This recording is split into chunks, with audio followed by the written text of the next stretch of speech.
Rabbit season. Duck season. Rabbit season. No, duck season. Tax season. What's tax season? Well, to inform you guys, starting off this lesson, we will go through what taxes are and how are they collected, what kind of taxes we have to pay, and how they're spent in society. Starting off this lesson, we will go through what taxes are and how they're collected, what kind of taxes we have to pay, and how they're spent in society. Moving on to section 2, what exactly are taxes? In simple terms, taxes are charges we must pay to the government to live in society. Why does the government need our money in the first place, you may ask? Well, they're the reason we're doing this project right now, the reason we have a public school to go to, the roads or cars or bus to get here, parks, Medicare, the military, everything our society runs off of. So, they basically structure society. They give us all this that we live in today, and a lot of other things. A major part of life today. We have to pay them when we collect our income by the food we eat and go to the public places we enjoy. Given this, there are many factors that consider how they should be carried out and collected as a necessary part of life. The main four being that 1, tax should be fair to everyone, 2, clear enough for us to understand, 3, beneficial to us and the government, and finally 4, that they are convenient for us to file and do. Diving deeper into taxes and taxations, moving on the next section, what kind of taxes apply to us and how do we pay them? Moving on to the next section, there are multiple different taxes that must be paid throughout our life, and they can be separated into 2 groups, direct taxes and indirect taxes.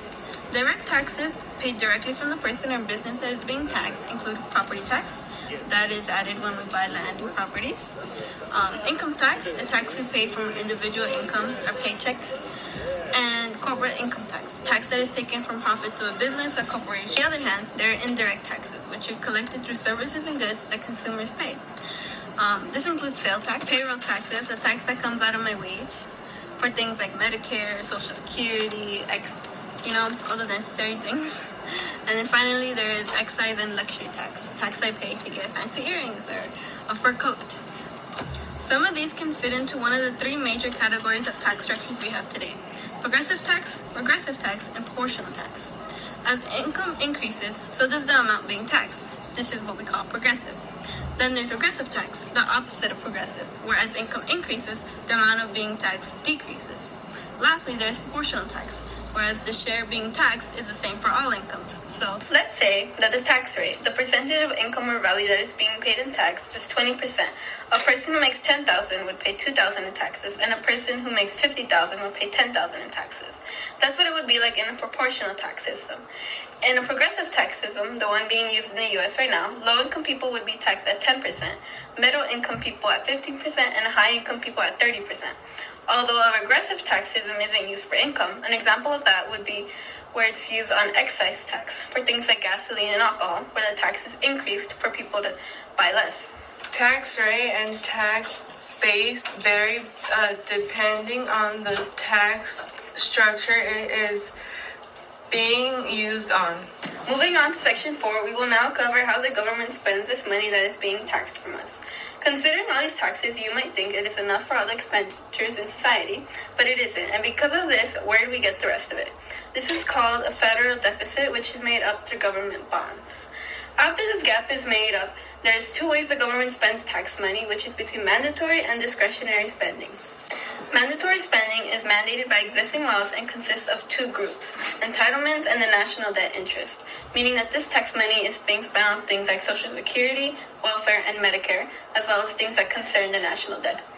Discretionary spending is money being spent on things that can either be lowered or raised as seen fit, things like aid, education, healthcare, and research programs.